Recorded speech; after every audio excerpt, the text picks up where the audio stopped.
Video kali ini video panjang sikit daripada yang biasa, sebab apa yang saya duk risau tu ini saya jumpa, iaitu kejadian motor langgar belakang kereta yang parking di lorong kecemasan. Lorong kecemasan ni bila gelap memang bahaya, sebab kita tak nampak apa yang ada di lorong kecemasan. Saya kalau dalam keadaan macam ni, saya suka guna lorong kanan dan saya ikut kereta di depan.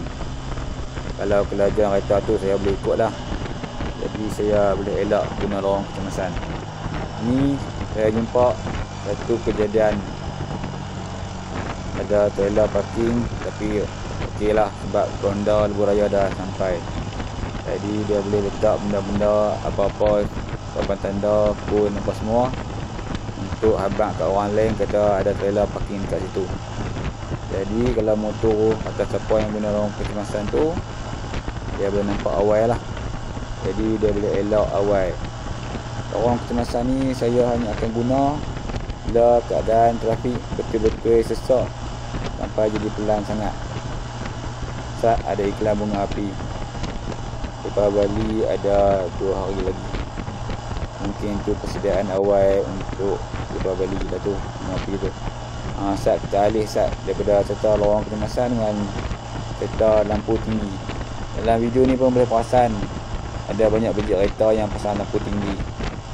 Lampu tinggi ni tak payah dipasang lah kalau kita ikut belakang orang, nanya orang depan. Kita gunakan lampu kereta depan tu sebagai panduan untuk kita nak bawa kereta. Kalau kita duk bawa seorang-seorang tu, suka kita lah nak buka lampu apa pun. Okey, balik kepada cerita motor guna lorong kecemasan waktu malam, waktu gelap. Saya kalau dah jam kereta rapat-rapat macam ni, baru saya guna lorong kecemasan. Bila keadaan macam ni, kita boleh nampak keadaan di depan berpandukan cahaya lampu kenderaan lain yang banyak tu. Jadi kita boleh tahu keadaan yang berlaku di depan, ada kereta rosak ke apa ke.